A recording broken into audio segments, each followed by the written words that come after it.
یوم تاتی کل نفس تجادل عن نفسها، جس دن کے یعنی قیامت کے دن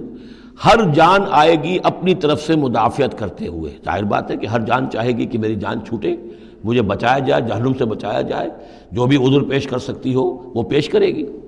وَتُوَفَّى كُلُّ نَفْسٍ مَّا عَمِلَتْ، لیکن پورا دے دیا جائے گا ہر جان کو جو بھی کچھ اس نے کمایا ہوگا۔ وَهُمْ لَا يُظْلَمُونَ، اور اس پر ظلم نہیں کیا جائے گا۔ وَضَرَبَ اللَّهُ مَثَلًا قَرْيَةً كَانَتْ آمِنَةً مُطْمَئِنَّةً يَأْتِيهَا رِزْقُهَا رَغَدًا مِّن كُلِّ مَكَانٍ، اور اللہ تعالیٰ نے مثال بیان کی ہے ایک بستی کی، کانت آمنۃ مطمئنۃ، وہ بڑے امن میں تھی اور مطمئن تھی، سکون، امن کا گہوارہ۔ یاتیہا رزقہا رغدا من کل مکان، آتا تھا اس کے پاس رزق اس کا ہر طرف سے، چاروں طرف سے رزق چلا آتا تھا، رغدا با فراغت۔ فکفرت بانعم اللہ، تو اس نے اللہ تعالیٰ کی نعمتوں کی ناشکری کی، کفران نعمت کیا۔ فاذاقہ اللہ لباس الجوع والخوف، تو اللہ تعالیٰ نے اس کو پھر پہنا دیا، اڑھا دیا لباس بھوک کا اور خوف کا، بما کانوا یصنعون، ان کے کرتوتوں کے باعث۔ اس کے بارے میں مختلف آراء ہیں، ایک تو یہ کہ ایک عام تمثیل ہے،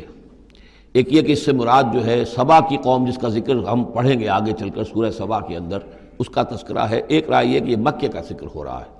کہ حضور کی آمد کے بعد، جیسا کہ قاعدہ کلیہ ہم سورہ انعام میں، سورہ اعراف میں پڑھ چکے ہیں، رسول کی بعثت کے بعد اللہ تعالیٰ کی طرف سے لوگوں کے اوپر چھوٹے عذاب آتے تھے، آخری عذاب سے پہلے تو قحط کا عذاب پڑا تھا، اور عرب میں، اس میں مکے میں بہت ہی اجناس کی کمی ہو گئی تھی، بہت وہاں پر تنگی تھی، تو اس کی طرف اشارہ ہو رہا ہے کہ یہ شہر جو ہے مکہ بڑا آرام سے تھا، امن میں تھا، امن کا تو گہوارہ ہے ہی ہمیشہ سے، مطمئن تھا، اور رزق چلا آتا تھا، ہر طرف سے لوگ آ رہے ہیں، قافلے آ رہے ہیں، حاجی آ رہے ہیں، عمرے کے لیے لوگ آ رہے ہیں، چیزیں لے کر آ رہے ہیں، جانور جو ہیں وہ قربان ہو رہے ہیں۔ ظاہر بات ہے وہ قربان ہونے والے جانوروں کا گوشت کہاں جاتا تھا؟ یہ اہل مکہ ہیں، یہ اس کو کھاتے تھے، تو یہ ساری رزق ان کے پاس فراوانی سے چلا آتا تھا، لیکن اس شہر کے لوگوں نے پھر اللہ کی نعمت کا، انعامات کا انکار کیا اور کفران نعمت کیا، تو اللہ نے انہیں خوف اور بھوک کا لباس پہنا دیا ان کے کرتوتوں کے سوائے بس۔ اسی آیت کے حوالے سے میں نے یہاں کراچی میں تقریریں کی تھی، کافی پرانی بات ہے، جب کراچی میں جو حالت ہو گئی تھی، کہاں یہ عروس البلاد کراچی، پھر یہاں کی فراوانی، ہر طرح کا پورے پاکستان میں جو پھل بہترین ہوتا ہے وہ یہاں آپ کو ملتا ہے، یہاں سستی چیزیں ملتی ہیں، یہاں جابز ہیں، کام ہے، لیکن پھر یہ ایک زمانہ جو کراچی پر گزرا ہے، خدا نہ کرے پھر دوبارہ آ جائے، لیکن ایک دور تو ایسا آ گیا تھا کہ اذاقہ اللہ لباس الجوع والخوف، بھوک اور خوف، کاروبار ٹھپ، اور بد امنی، ڈاکے، کڈنیپنگز، قتل و غارت، وہ جو حال اس کراچی کا ہو گیا تھا اس کو ذرا یاد کیجئے، بالکل وہ نقشہ ہے یہ۔ ضرب اللہ مثلا قریۃ کانت آمنۃ مطمئنۃ یاتیہا رزقہا رغدا من کل مکان فکفرت بانعم اللہ فاذاقہا اللہ لباس الجوع والخوف بما کانوا یصنعون۔ تو یہ ایک عام تمثیل بھی ہو سکتی ہے، جیسے کہ کراچی کی اس وقت کی صورتحال پر منطبق ہو گئی، لیکن یہ کہ تفسیر کے حوالے سے، اور جسے تعویل خاص ہم کہتے ہیں، اس میں یہ یقیناً اشارہ ہے مکے ہی کی طرف۔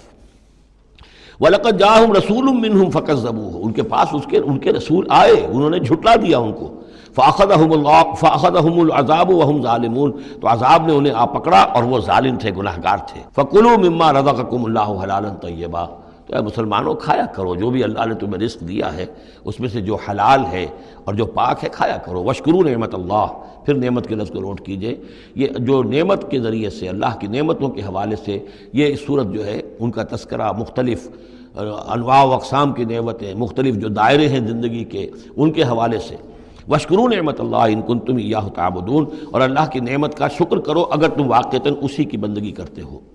انما حرم علیکم المیتۃ والدم ولحم الخنزیر وما اہل لغیر اللہ بہ، اللہ تعالیٰ نے حرام تو تم پر کیا ہے کھانا مردار کا اور خون کا اور خنزیر کے گوشت کا، اور جو جس پر کہ پکارا گیا ہو اللہ کے سوا کسی اور کا نام۔ یہ آیت کئی دفعہ آ چکی ہے، اب اس میں تفصیل میں جانے کی ضرورت نہیں۔ فمن اضطر غیر باغ ولا عاد، کوئی شخص اضطرار میں ہو، جان پر بن گیا ہو، بھوک سے اور مر رہا ہو، تو اگر وہ نہ تو اس کی طلب اس کے اندر ہو، نہ جو کم سے کم چیز جتنی کہ کھانے سے جان بچائی جا سکتی ہے اس سے وہ اضافی اور اس سے آگے بڑھے، فإن اللہ غفور الرحیم، تو اللہ اس کے حق میں غفور الرحیم ہے۔ ولا تقولوا لما تصف السنتكم الكذب هذا حلال وهذا حرام، اور دیکھو اپنی زبانوں میں جیسے منہ میں آئے نہ بک دیا کرو کہ یہ حلال ہے یہ حرام ہے، یہ تو اللہ کا فیصلہ ہوتا ہے۔ تم جو اپنی منہ سے کہہ دیتے ہو، اپنی زبانوں سے جو چاہا کہہ دیا، تو یہ بغیر دلیل کے، بغیر سند کے نہیں۔ اللہ تعالیٰ یہ حلت اور حرمت، تحلیل اور تحریم، یہ اللہ کا اختیار ہے۔ وَلَا تَقُولُوا لِمَنْ تَصِفُ أَلْسِنَتُكُمُ الْكَذِبَ، یہ جھوٹ جو اپنی زبان سے نکال دیتے ہو، هَذَا حَلَالٌ وَهَذَا حَرَامٌ، یہ حلال ہے اور یہ حرام ہے، لِتَفْتَرُوا عَلَى اللَّهِ الْكَذِبَ، تاکہ تم اللہ کی طرف جھوٹ منسوب کرو۔ إِنَّ الَّذِينَ يَفْتَرُونَ عَلَى اللَّهِ الْكَذِبَ لَا يُفْلِحُونَ، یقیناً جو لوگ اللہ تعالیٰ کی طرف جھوٹ منسوب کریں گے وہ فلاح نہیں پائیں گے۔ متاع قلیل، یہ سب برتنے کا سامان ہے، دنیاوی ضروریات ہے، تھوڑی سی دیر کے لیے فائدہ اٹھا لو، وَلَهُمْ عَذَابٌ أَلِيمٌ، پھر ان کے لیے دردناک عذاب ہے۔ وَعَلَى الَّذِينَ هَادُوا حَرَّمْنَا مَا قَصَصْنَا عَلَيْكَ مِن قَبْلُ، اور یہودیوں پر ہم نے بعض چیزیں حرام کر دی تھیں جن کی کہ تفصیل ہم پہلے آپ کو بتا چکے ہیں، یہ آ چکا ہے اس سے پہلے، کہ ان کے لیے ایک تو یہ کہ حضرت یعقوب نے چونکہ اونٹ کا گوشت اپنے اوپر خود حرام کر لیا تھا